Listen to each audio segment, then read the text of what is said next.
Hello दोस्तों, स्वागत है आपका हमारे यूट्यूब चैनल में। तो देखिए, उत्तरकालीन मुगल बादशाह की चर्चा चल रही थी और उत्तरकालीन मुगल बादशाहों में कल हमने चर्चा की थी फर्रुखसियर, और फर्रुखसियर के बाद जो है रफ़ीउद्दौला, और इसके बाद रफ़ीउद्दौला शाहजहां द्वितीय के नाम से गद्दी पर बैठा था। और रफ़ीउद्दौला की मृत्यु के बाद जो है अगले जो मुगल बादशाह बन रहे हैं उनका नाम था मोहम्मद शाह रंगीला। और मोहम्मद शाह रंगीला के बचपन का नाम था रोशन अख्तर। और ये बहादुर शाह, या जो बहादुर शाह प्रथम थे, उनके एक बेटे थे जहान शाह का पुत्र था। और इनकी माँ का नाम था कुदूसिया बेगम। क्या नाम था? कुदूसिया बेगम नाम था। और ये वास्तविक नाम इनका था रोशन अख्तर। क्या नाम था? रोशन अख्तर। और ये कहते हैं कि बहुत अच्छा संगीतज्ञ भी था, और जो है इसे रंगीला बादशाह के नाम से भी जाना जाता है। अब इसी के समय देखो, जो सैयद बंधु थे, ठीक है, तो सैयद बंधु का इसी के समय क्या होगा? पतन होगा, या दोनों की हत्या की जाएगी इसी मोहम्मद शाह रंगीला के समय ही। और इसी के समय जो है, जो दक्कन का सूबेदार होता है जिसका नाम क्या था? चिनकिलिस खान। चिनकिलिस खान जो एक स्वतंत्र राज्य की स्थापना करेगा, वो कौन सा राज्य होगा उसकी भी हम चर्चा करेंगे। और इसी मोहम्मद शाह रंगीला के समय ही एक आक्रमणकारी आएगा, और जो होगा ईरान का नेपोलियन के नाम से जाना जाता है नादिर शाह। किसका आक्रमण होगा? नादिर शाह। कौन से युद्ध में वो जीतेगा, कौन मारा जाएगा, उसकी हम चर्चा करेंगे। तो चलिए डिटेल में चर्चा कर लेते हैं। तो हेडिंग डाल लीजिए, मोहम्मद शाह रंगीला। टाइम है सितंबर 1719 से 1748 तक ये जो है शासक रहता है। तो लिख लीजिए, इसका मूल नाम लिखिए।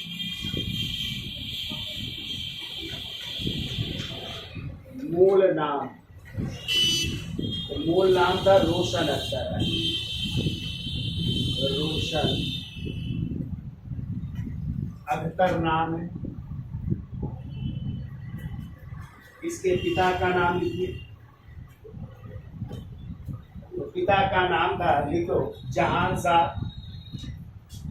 पिता का नाम था जहान शाह। और ये जो है बहादुर शाह प्रथम के चौथे बेटे थे। पीछे हमने पढ़ाया है आपको। तो बहादुर शाह प्रथम के चौथे पुत्र थे, चौथे पुत्र थे, और उन्हीं का ये बेटा था रोशन अख्तर। ठीक है। इनकी माँ का नाम लिखो। देखो, माँ का नाम कुदूसिया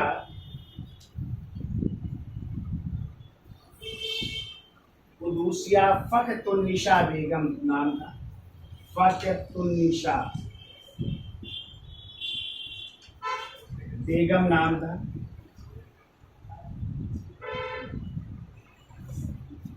कुदूसिया फ़ख्रुन्निसा बेगम नाम था। ठीक है। इनकी माँ का नाम था कुदूसिया फ़ख्रुन्निसा बेगम। ठीक है। और ये 18 वर्ष की आयु में जो है सिंहासन पर बैठना है। कितने वर्ष की आयु में? 18 वर्ष की आयु में गद्दी पर बैठा। ठीक है। तो किसकी मदद से बैठता है? तो देखिए अगला पॉइंट, देखिए, रोशन अख्तर, रोशन अख्तर सैयद बंधुओं की मदद से, सैयद बंधुओं। तो सैयद बंधु नाम सुना है ना पीछे? हाँ, अब्दुल्ला खान और हुसैन अली खान किस गुट के नेता थे? हिंदुस्तानी। तो वो सैयद बंधुओं की मदद से 18 वर्ष की आयु में, 18 वर्ष की आयु में मुगल सिंहासन पर बैठा। मुगल सिंहासन पर बैठा। ठीक है। तो सैयद बंधुओं की मदद से जो है मुगल सिंहासन पर बैठता है। और कौन सी उपाधि धारण करता है? तो लिख लो, मोहम्मद शाह रंगीला की उपाधि धारण की है। उपाधि लिख लो, मोहम्मद शाह रंगीला। की उपाधि धारण करके गद्दी पर बैठ रहा है। और एक ये प्रसिद्ध संगीतज्ञ भी था, लिखो, यह प्रसिद्ध संगीतज्ञ भी था, यह एक प्रसिद्ध संगीतज्ञ भी था। ठीक है, अगला पॉइंट को देखो। रोशन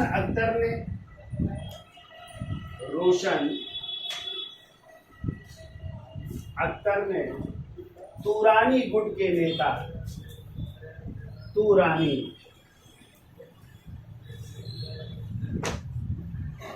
गुट के नेता,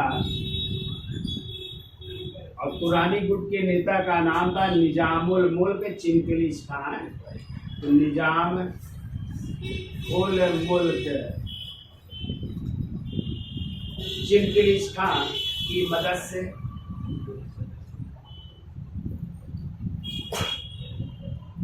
चिंकलिश खान की मदद से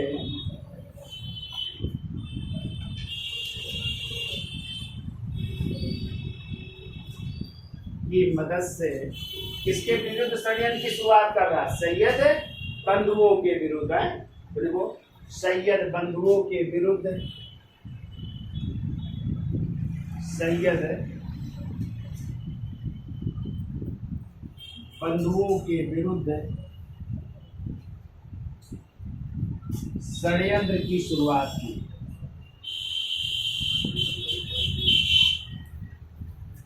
षड्यंत्र की शुरुआत की, यानी सैयद बंधुओं से छुटकारा पाना चाहता है और इसके लिए उसने किससे मदद ली? निजामुल मुल्क चिंकलिश खान से। ठीक है, देखो, और एक ईरानी, और उस ईरानी का नाम था हैदर बेग। और एक ईरानी हैदर बेग ने 9 अक्टूबर 1720 ईस्वी में, हैदर बेग ने 9 अक्टूबर 1720 ईस्वी में, कहते हैं जो हुसैन अली खां थे, छोटे भाई हैं, उनकी छुरा भोग करके क्या कर दी? हत्या कर दी। इस तरह जो है हुसैन अली खां की हत्या कर दी जा रही। तो देखो, एक ईरानी हैदर बेग ने 9 अक्टूबर 1720 ईस्वी को मालवा जाते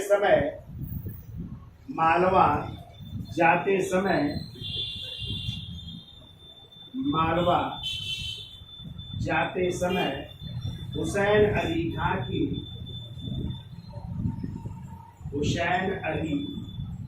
खां की छुरा भोग कर हत्या कर दी। छुरा भोग कर हत्या कर दी। देखो, हुसैन अली खान जो मीर बख्शी के पद पर भी थे, उनकी छुरा भोग करके क्या कर दी जा रही? हत्या कर दी जा रही। ठीक है, देखो, इस घटना को, अगला पॉइंट को, इस घटना को इतिहासकार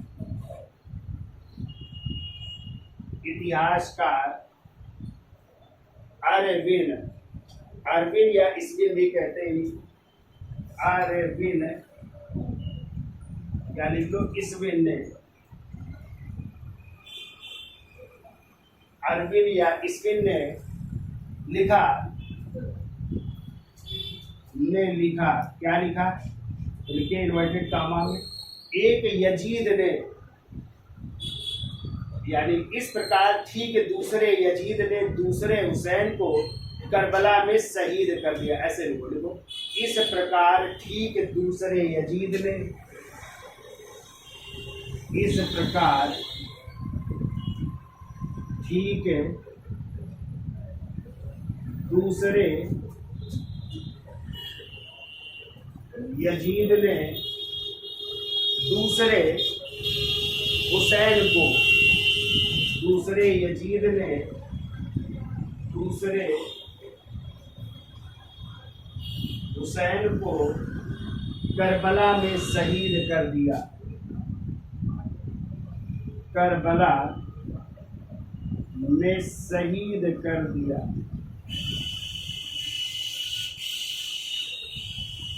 ठीक है। तो आप लोगों ने पीछे पढ़ा होगा, हजरत मोहम्मद साहब के कौन थे? नाती थे ना, अली के बेटे थे हुसैन, उनकी भी करबला में क्या कर दी गई थी? हत्या कर दी गई। तो उसी को इन्होंने कहा है कि इस प्रकार की कि दूसरे यजीद ने किसकी?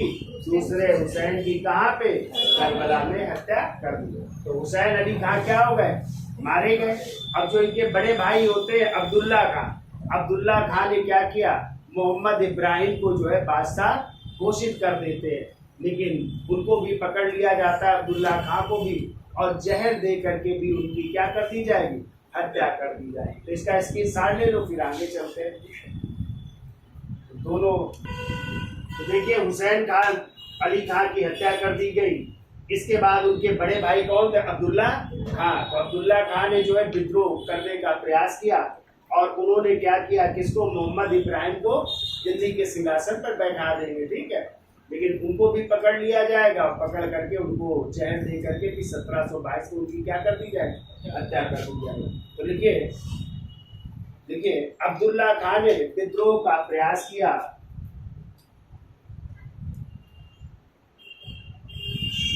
अब्दुल्ला खान ने विद्रोह का प्रयास किया,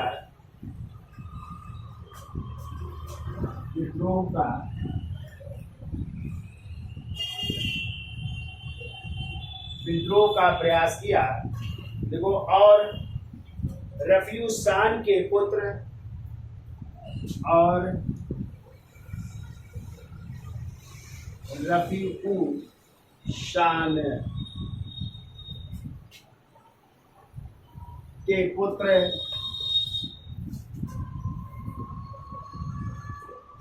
मोहम्मद इब्राहिम को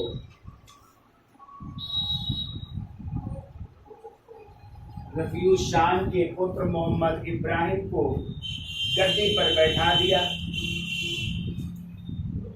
तो गद्दी पर बैठा दिया।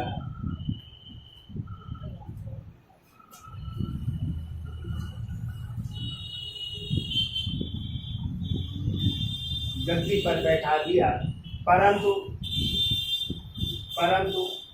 अब्दुल्ला खान को हसनपुर नामक स्थान पर अब्दुल्ला खान को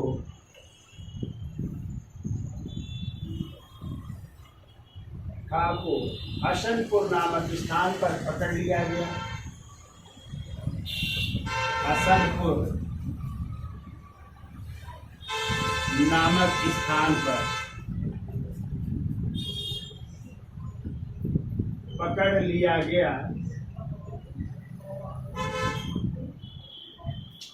हसनपुर नामक स्थान पर पकड़ लिया गया, और 2 वर्ष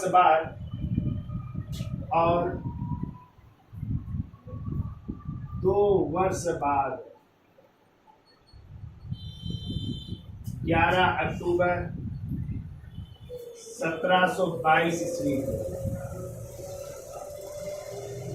11 अक्टूबर 1722 ईस्वी को जहर देकर या विष देकर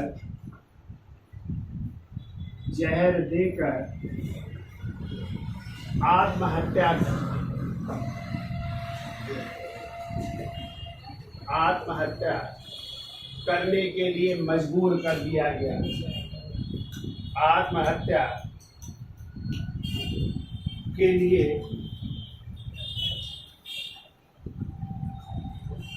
मजबूर कर दिया। तो इस तरह उसको जहर दे करके आत्महत्या के लिए मजबूर कर दिया जाता है। 1722 में किसकी भी मृत्यु हो गई? अब्दुल्ला खान की भी मृत्यु हो जाती है, यानी दोनों सैयद बंधु की क्या हो गई? मृत्यु हो गई, ठीक है।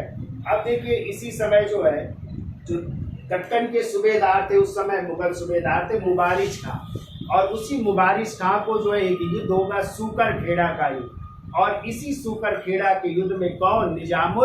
मुल्क चिलकलिश का उसको पराजित करके एक स्वतंत्र राज्य की स्थापना करेंगे और वो स्वतंत्र राज्य होगा हैदराबाद। तो क्वेश्चन आता है हैदराबाद के संस्थापक कौन थे? आप लोग क्या बताएंगे? निजामुल मुल्क चिलकलिश। कब स्थापना की? 1724। तो यहाँ पे एक वंश स्थापित होगा हैदराबाद का, निजाम शाही वंश। और इसी मोहम्मद शाह रंगीला के समय कई और राज्य स्वतंत्र हो गए। जैसे 1720 में मुर्शीद कुली खां के नेतृत्व में क्या स्वतंत्र होगा? बंगाल। 1722 ईस्वी में सआदत खां बुरहानुल मुल्क के नेतृत्व में अवध, क्या अवध। ऐसे ही चूड़ामण और बदन सिंह के नेतृत्व में भरतपुर, जाट नहीं था तो जाट राज किसकी? भरतपुर भी क्या हो जाएगा?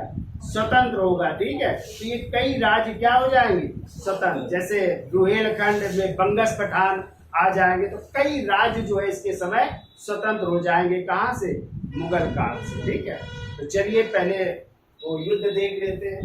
तो देखिए 1724 ईस्वी में निजामुल मुल्क ने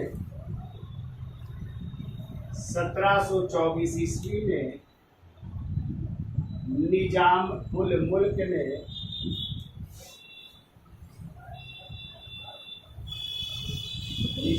मुल्क ने सूकर खेड़ा के युद्ध में, सूकर खेड़ा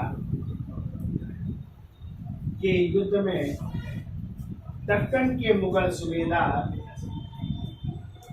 दक्कन के मुगल सूबेदार, दक्कन के मुगल सूबेदार जिनका नाम था मुबारिज खान, मुबारिज खां को दक्कन के मुगल सूबेदार मुबारिज खां को पराजित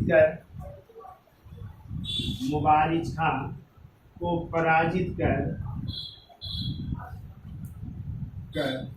स्वतंत्र हैदराबाद राज्य की स्थापना कर, स्वतंत्र हैदराबाद राज्य की स्थापना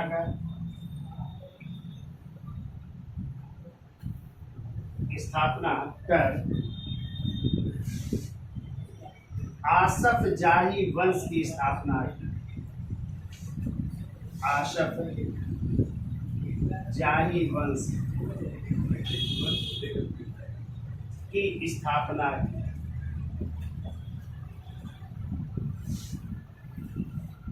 ठीक है, तो निजामुल मुल्क को आसफ जहां भी कहते हैं। ठीक है, तो कौन से वंश की स्थापना? आसफ जाही वंश की स्थापना कर रहा है। ठीक है, अब देखिए इसके समय कई राज्य स्वतंत्र हो रहे हैं। तो देखिए मोहम्मद शाह के शासनकाल में ही, मोहम्मद शाह के शासनकाल में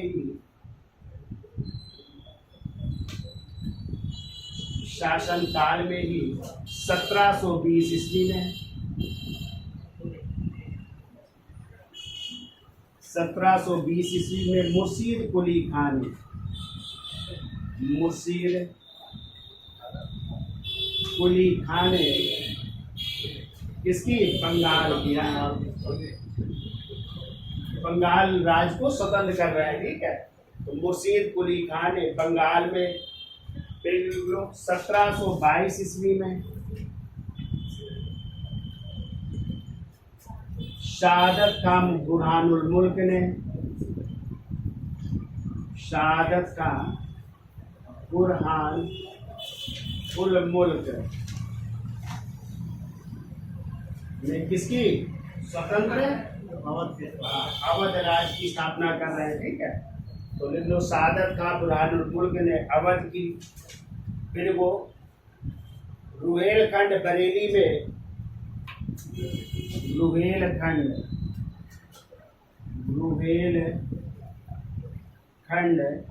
जिसे बरेली भी कहते हैं, बरेली में मोहम्मद शाह बंगस ने, मोहम्मद शाह बंगस, तो ये बंगस पठानों ने रुहेलखंड में स्थापना की। फिर लोग भरतपुर एवं मथुरा में, इधर लिख देते हैं, भरतपुर एवं मथुरा में, मथुरा में चूड़ामन एवं बदन सिंह ने, चूड़ामन एवं बदन सिंह, ये जाट हैं, इन्होंने जाट राज की स्थापना की। तो चूड़ामन एवं बदन सिंह ने स्वतंत्र जाट राज की स्थापना कर रहे हैं। कहाँ पे? भरतपुर एवं मथुरा में। ठीक है, तो याद हो जाएगा। तो 1720 में किसने? मुर्शीद कुली खान ने स्वतंत्र बंगाल की स्थापना। 1722 में सादत खान ने अवध की स्थापना। रुहेलखंड बरेली में मोहम्मद शाह बंगश ने स्वतंत्र स्थापना की। और भरतपुर एवं मथुरा में चूड़ामन एवं बदन सिंह ने स्वतंत्र राज की स्थापना। ये मिलान करने को आते हैं, इनको याद रखिएगा किस राज का संस्थापक है, कौन हो। और हैदराबाद का आपको पता ही हो गया, हैदराबाद के स्वतंत्र राज के संस्थापक कौन है?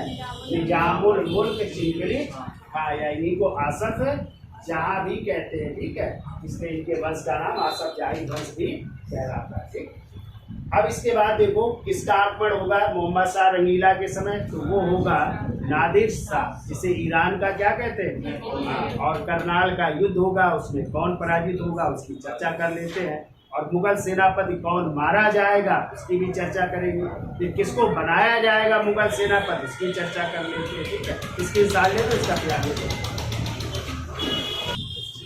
चलिए, तो देखिए, अब देखो ईरान का नेपोलियन किसे कहा जाता है? किसने कहा है? जैसे आ जाए भारत का नेपोलियन किसे कहा जाता है? समुद्रगुप्त को। किसने कहा है? और आ जाए दक्षिण भारत का नेपोलियन किसे कहा है? राजेंद्र प्रथम को। ठीक है, ये याद रखना है तीनों आपको है। तो देखो ईरान के नेपोलियन के नाम से कौन प्रसिद्ध है? नादिर। तो नादिर शाह भारत पर आक्रमण कर रहे हैं और एक युद्ध हो रहा है करनाल का युद्ध। कब हो रहा है? 24 फरवरी 1739। कब? 24 फरवरी 1739। और इसी युद्ध में जो है कौन? मुगल जो है पराजित हो रहे हैं। और जो मुगल सेनापति थे खाने दौरा, कौन? खाने दौरा, वो इस युद्ध में क्या हो रहे हैं? पराजित। अब जब पराजित हुए तो जो है नादिर शाह से जो है संधि स्थापित की गई और संधि की स्थापना का कार्य किया निजामुल मुल्क ने। और ये था 50 लाख रुपए इनको क्या दे दिया जाएगा? हर्जाना दे दिया जाएगा। तो मान भी गया नादिर शाह कि मुझे 50 लाख हर्जाना दे दो, मैं वापस लौट जाऊंगा। लेकिन उसी समय अवध के जो नवाब थे सादत खां बुरहानुल मुल्क, उन्होंने कान भर दिए किसके? नादिर शाह। कहा यार तुम 50 लाख रुपए में मान गए और यदि तुमने दिल्ली में आक्रमण किया तो तुमको 20 करोड़ मिलेंगे और नहीं मिलेंगे तो मैं तुमको दूंगा। ये और कह दिया। तो कहा 50 लाख, कहा 20 करोड़। तो नादिर शाह के मन में भी इच्छा हुई कि यार वहाँ ये दिल्ली पर आक्रमण करेंगे तो कितना मिलेगा?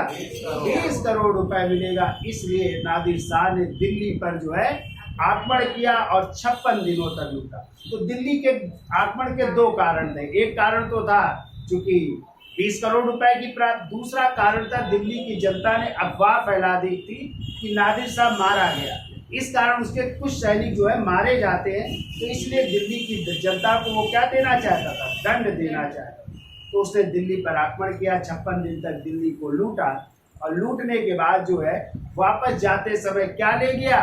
मयूर सिंहासन, जो शाहजहां ने बनवाया था, स्वर्ण सिंहासन, और विश्व प्रसिद्ध कोहिनूर हीरा। कितने लेखपाल, कितने और भी चीजें जो है वो अपने साथ ले गया था। अपने बेटे नसीरुल्लाह का विवाह भी, जो इस समय मुगल बादशाह थे, उनकी बेटी के साथ करवाया भी था। तो ये सब कारण हुए नादिर शाह के आक्रमण। नादिर शाह जो है जन्म हुआ था ईरान में, जिसका पालन पोषण एक गरड़िए के रूप में यानी भेड़ पालन के रूप में उसका हुआ था। ठीक है, तो वो था नादिर शाह। तो चलिए चर्चा कर लेते हैं। तो देखो ईरान के नेपोलियन के नाम से प्रसिद्ध, ईरान के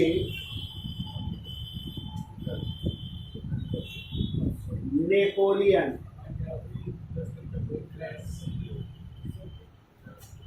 के नाम से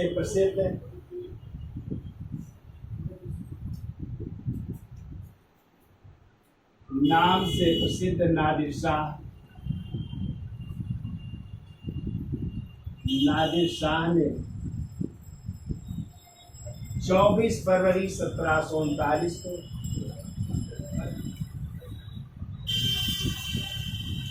24 फरवरी 1739 को करनाल के युद्ध में, करनाल पड़ता है हरियाणा में, करनाल के युद्ध में, तो देखो करनाल के युद्ध में मुगल सेना को पराजित किया। मुगल सेना को पराजित किया।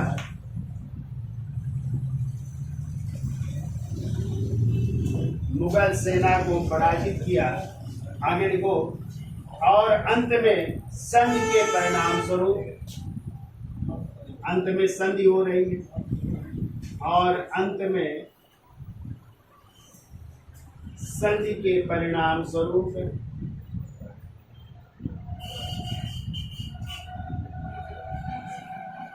संधि के परिणाम स्वरूप कितने लाख हट जाना, परिणाम स्वरूप देखो निजामुल मुल्क ने, निजामुल मुल्क ने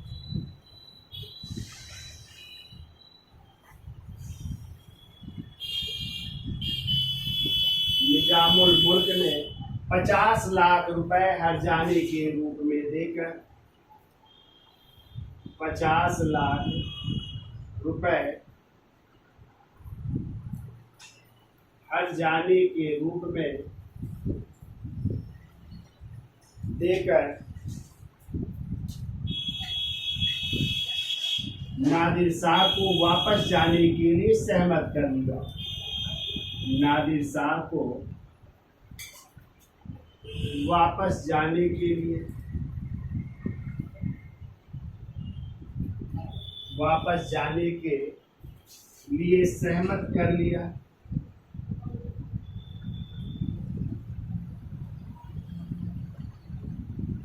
सहमत कर लिया, परंतु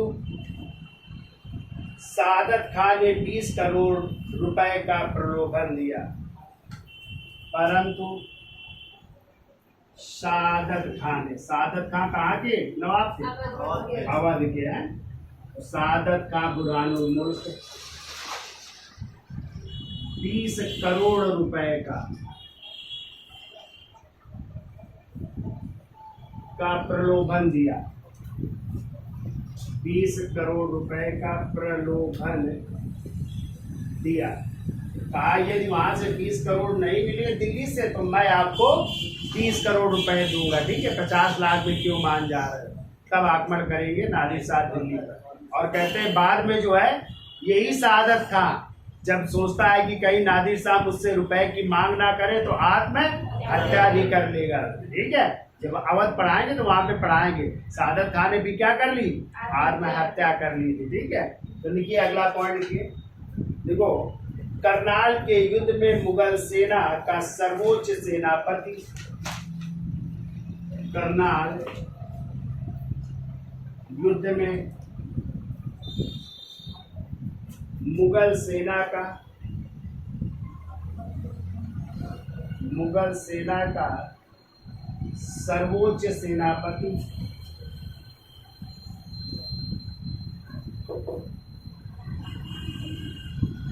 स्वयं मोहम्मद शाह रंगीला था। स्वयं मोहम्मद शाह रंगीला था। जबकि मीर बख्शी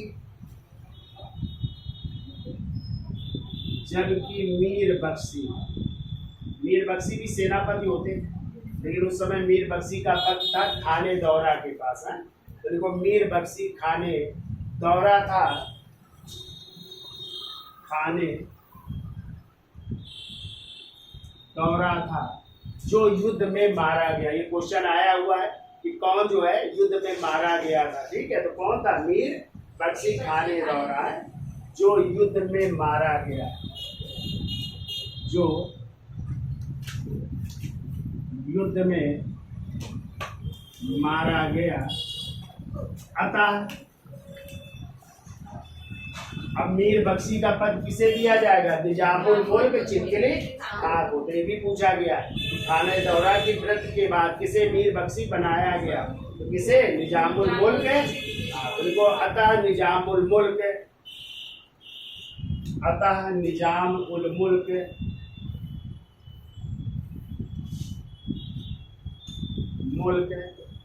मीर बख्शी बना। मीर बख्शी यानी सेनापति बन रहा है। तो मीर बख्शी का पद अब किसे मिला? निजामुल मुल्क चिनकिली खां को मिला। ठीक है, कितना याद हो जाएगा भाई? क्यों भाई? ईरान के नेपोलियन किसे कहते हैं? कब हुआ करनाल का युद्ध? हाँ ठीक है, मुगल सेना पराजित हो रही है, लेकिन संधि के बाद जो है निजामुल मुल्क ने कितने लाख रुपए नादिर शाह को मना लिया वापस जाने के लिए, लेकिन किसने कान भर दिए? कितने करोड़ का प्रलोभन? 30 करोड़ का प्रलोभन दिया। सर्वोच्च सेनापति कौन था करनाल के युद्ध में? मोहम्मद शाह। जबकि मीर बख्शी जो इस युद्ध में मारे जा रहे हैं, तो किसे बनाया गया? मीर बख्शी। अब देखो दिल्ली को लूट रहा है कौन? नादिर शाह। चलिए इसका स्क्रीनशॉट ले लो, फिर आगे चलते हैं। तो देखिए दिल्ली पर कब आक्रमण कर रहे हैं, तो लिखिए अगला पॉइंट। 20 मार्च 1739 ईस्वी को, 20 मार्च 1739 ईस्वी में दिल्ली पर आक्रमण कर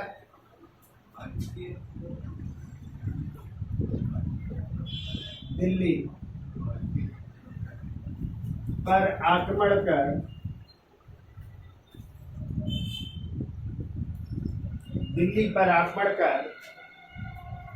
नादिर शाह ने कत्लेआम किया। आक्रमण कर नादिर शाह ने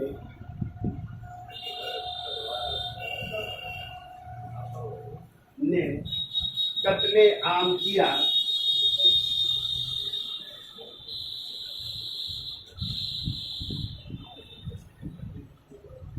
और 57 दिनों तक दिल्ली को लूटा।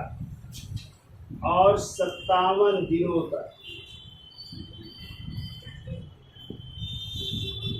57 दिनों तक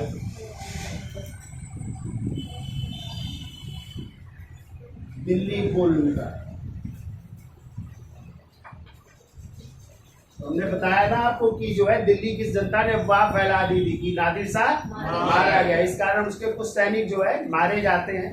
तो इसी का उसने बदला लिया और वहां पे क्या किया? कत्ले आम किया। 57 दिनों तक दिल्ली को लूटा गया।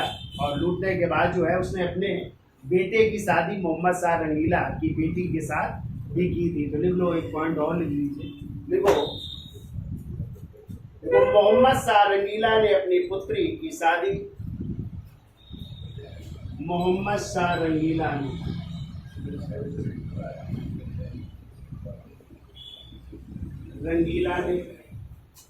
अपनी पुत्री की शादी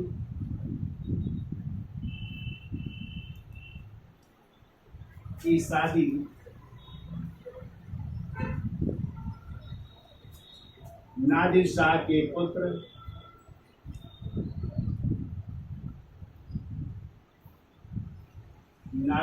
के पुत्र नसीरुल्लाह मिर्जा से है।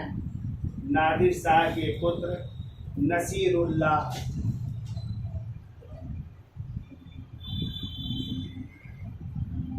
मिर्जा से कर दी थी। मिर्जा से कर दी। तो इस तरह वैवाहिक संबंध भी स्थापित हुए हैं। अब अगला पॉइंट लिखो, नादिर शाह ने दिल्ली पर आक्रमण कर नादिर शाह ने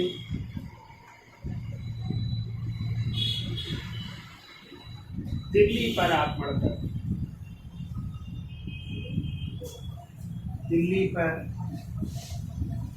आक्रमण कर क्या क्या ले जा रहा है? तो लिखो, मुगल राज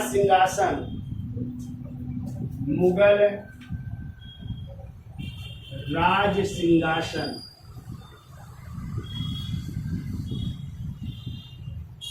जिसे कहते हैं तख्त ए ताउश, तख्त ए ताउश, या इसे कहते हैं मयूर सिंहासन भी है।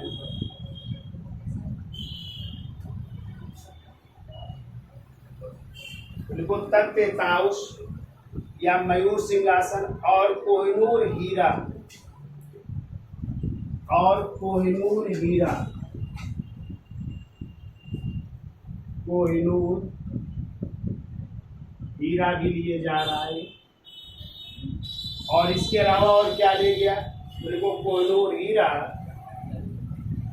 लिख लो 130 लेखपाल, 30 करोड़ नगद, 130 लेखपाल भी ले गया था। देखो अपने साथ लिखा पढ़ी के लिए लिख लो 30 करोड़ नगद, 30 करोड़ नगद रुपए भी ले गया। अब देखो ऊंट भी अपने साथ ले जा रहा है, तो 10,000 ऊंट, 100 हाथी,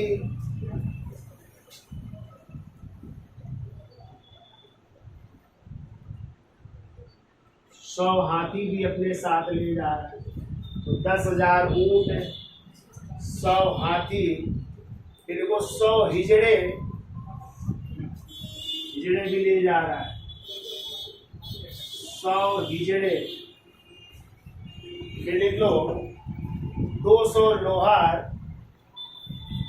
200 लोहार, 200 बढ़ई भी ले जा रहा है लकड़ी का काम करने के लिए, 200 बढ़ई, 100 संगत रास, 100 संगत रास का मतलब होता है पत्थर तराशने वाले, पत्थर तराशने वाले, पत्थर तराशने वाले अपने साथ ले गया, अपने साथ ले गया। इतनी सारी चीजें ले जा रहा है। क्या क्या? तो तख्त ताउश, कोहिनूर हीरा, 130 लेखपाल, 30 करोड़ नगर, 10,000 ऊंट, 100 हाथी, 100 हिजड़े, 200 लोहार, 200 बढ़ई और 100 संगत रास अपने साथ ले गया। तो क्वेश्चन आता है कि मयूर सिंहासन पर बैठने वाला अंतिम मुगल बादशाह कौन था? क्या बताएंगे? मोहम्मद शाह। तो इसी के समय कौन ले जा रहा है? नादिर शाह। तो याद रहेगा। तो लिखिए अगला पॉइंट, देखो मयूर सिंहासन पर बैठने वाला, मयूर सिंहासन पर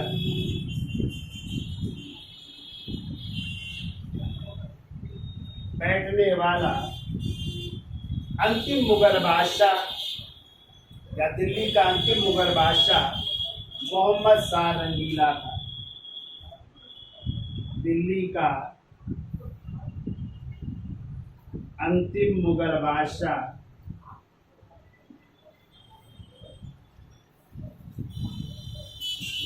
मोहम्मद शाह रंगीला।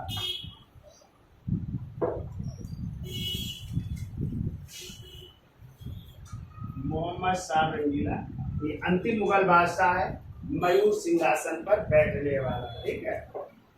अब देखिए कि उसे रंगीला बादशाह कहा जाता है, तो उसकी भी चर्चा कर लेते हैं। और इसका ले लो, ये साइड ले लीजिए, फिर आगे चलते हैं। तो देखिए रंगीला बादशाह क्यों कहा जाता है मोहम्मद शाह को? तो देखिए मोहम्मद शाह का अधिक समय, मोहम्मद शाह का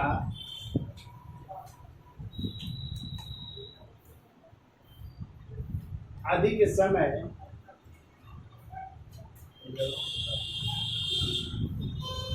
हरम, हरम जानते हैं? जो जहाँ पे रानियां रहती थी, हरम और हिजड़ों के बीच, हरम और कहाँ पे? हिजड़ों के बीच बिताने, हिजड़ों के बीच बिताने, तथा अत्यंत विलासी प्रवृत्ति का होने के कारण तथा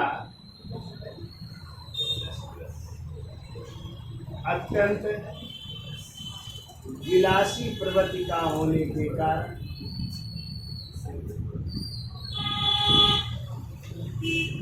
विलासी प्रवृत्ति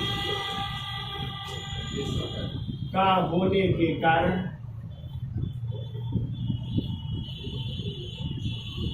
क्या कहा जाता है? रंगीला बादशाह। रंगीला बादशाह कहा जाता है। तो हरम हिजड़ों तथा अत्यंत विलासी प्रवृत्ति होने के कारण रंगीला बादशाह कहा जाता है। ठीक है। फिर एक क्वेश्चन आता है कि जजिया कर को अंतिम रूप से समाप्त करने वाला मुगल बादशाह कौन है? कौन है? मोहम्मद शाह। यानी इसके बाद भी जजिया कर नहीं लगा। तो जजिया कर किस पर लगता था? गैर मुसलमान, यानी मुसलमानों को छोड़ करके बाकी सभी से क्या लिया जाता था? जजिया कर। तो लिख लो अगला पॉइंट। देखो, जजिया कर को अंतिम रूप से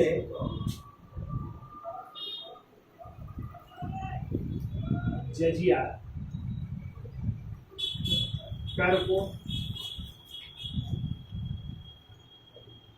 अंतिम रूप से समाप्त करने वाला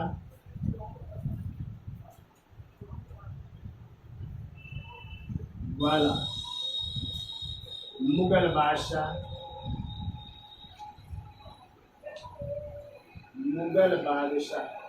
मोहम्मद शाह रंगीला। मोहम्मद शाह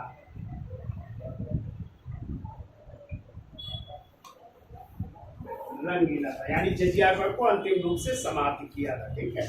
फिर देखो, मोहम्मद शाह हिंदू संत स्वामी नारायण का शिष्य था। मोहम्मद शाह हिंदू संत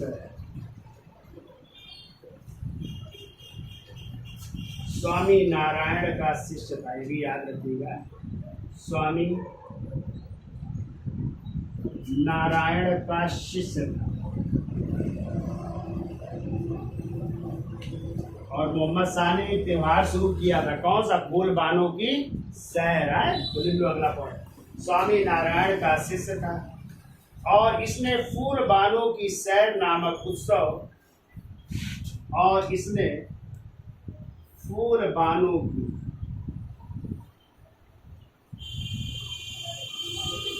सैर नामक उत्सव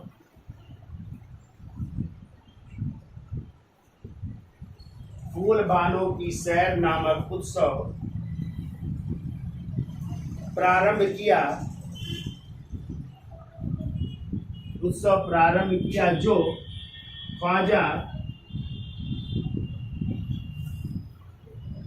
ख्वाजा कुतुब साहिब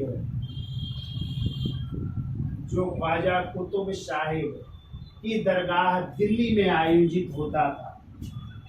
कुतुब साहिब की दरगाह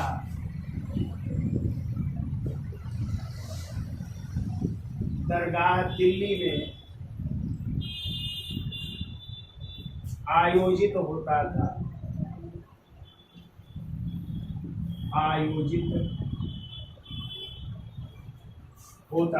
दिल्ली में आयोजित होता था ये। ठीक है। अगला पॉइंट देखो, मोहम्मद शाह रंगीला ने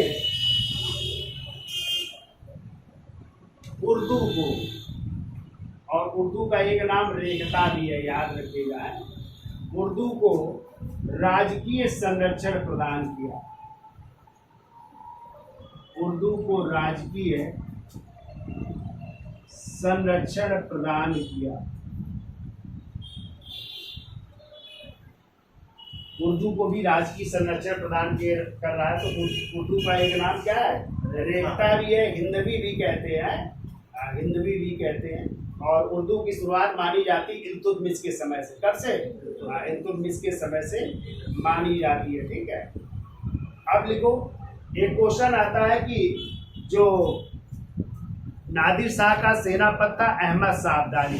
क्वेश्चन आता है अहमद शाह अब्दाली ने पहली बार किस मुगल बादशाह के समय आक्रमण किया था? तो याद रखिएगा मोहम्मद शाह रंगीला के समय, जब अंतिम समय था मोहम्मद शाह रंगीला, तो उस समय कहते हैं 50,000 सैनिकों के साथ जो है अहमद शाह अब्दाली ने किसके समय, मोहम्मद शाह रंगीला के समय पहला आक्रमण किया। तो नादिर शाह का ही सेनापति कौन था? अहमद शाह, जो आगे चल करके फिर पानीपत का प्रति युद्ध लड़ेगा और किसको पराजित करेगा? मराठों को पराजित करेगा 14 जनवरी 1761 को पानीपत के प्रति युद्ध में। तो ये भी पॉइंट लिख लो अहमद शाह अब्दाली के बारे में। तो देखो देखिए, मोहम्मद शाह रंगीला के शासनकाल में, मोहम्मद शाह रंगीला के शासनकाल में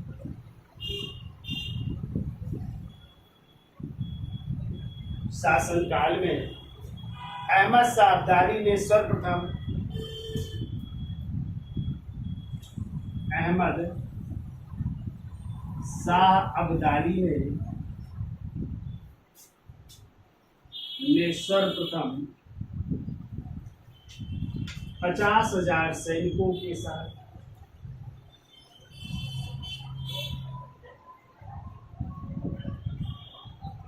50,000 सैनिकों के साथ 1748 ईस्वी में 1748 ईस्वी में पंजाब पर प्रथम असफल आक्रमण किया। पंजाब पर प्रथम असफल आक्रमण किया, मतलब सफल नहीं रहा, ये असफल आक्रमण किया। तो कभी पूछा गया ये है कि पहला आक्रमण किसके समय किया था? अहमद शाह अब्दाली ने। तो याद रखना है मोहम्मद शाह रंगीला के समय। कहाँ पे? पंजाब में किया था, लेकिन ये असफल आक्रमण था। क्लियर? कितना याद हो जाएगा आपको? क्यों? एक पॉइंट और लिख लो, लिखो मोहम्मद शाह रंगीला के शासनकाल में ही मार्च 1737 ईस्वी में, मार्च 1737 ईस्वी में, मार्च 1737 ईस्वी में पेशवा बाजीराव प्रथम, तो उस समय पेशवा थे बाजीराव प्रथम, जो बालाजी विश्वनाथ के बेटे थे। पेशवा बाजीराव प्रथम 500 घुड़सवारों के साथ या 500 घुड़सवार सैनिकों को लेकर, 500 घुड़सवार सैनिकों को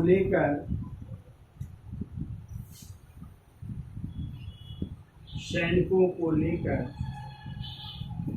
दिल्ली तक आया था। दिल्ली तक आया था। देखो मराठों का इतना वर्चस्व था कि 500 सैनिकों के साथ जो है बाजीराव प्रथम कहाँ तक आ गए थे? दिल्ली तक चढ़ाई कर दी थी। ठीक है, तो ये इस समय मराठों की शक्ति को जो है प्रेषित कर रहा है कि इतनी बड़ी शक्ति। तो ये तो थे मोहम्मद शाह रंगीला के बारे में उल्लेख। अब मोहम्मद शाह के बाद अगले मुगल बादशाह कौन बनेंगे? अहमद शाह, जिनका टाइम है 1748 से लेकर के 1754 ईस्वी तक। ठीक है, तो आज के लिए इतना रखते हैं। तो वीडियो अच्छा लगा हो तो लाइक, शेयर और सब्सक्राइब करें। धन्यवाद।